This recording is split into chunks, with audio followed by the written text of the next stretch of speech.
Hey, what's up, Fresno? It's a little cold, so, stay warm. So this first song here is actually going to be a really slow song. Sad to say, it's a pretty sad song.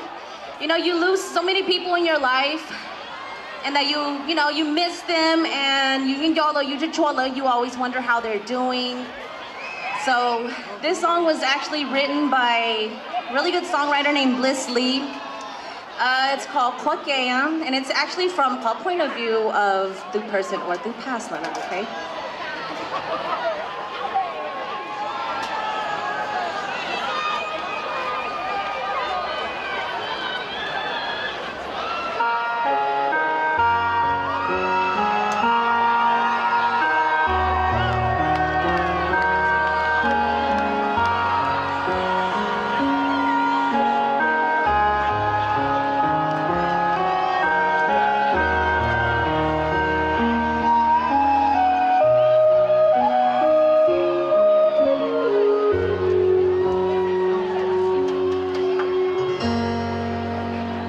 Don't let the change get you back on your no.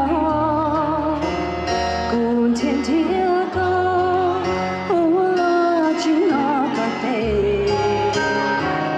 tear to the gate, live by chain on Jamon.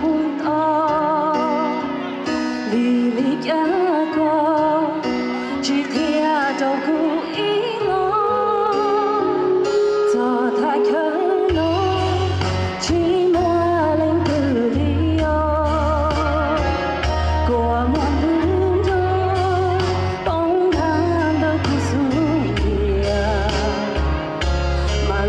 Your dear, good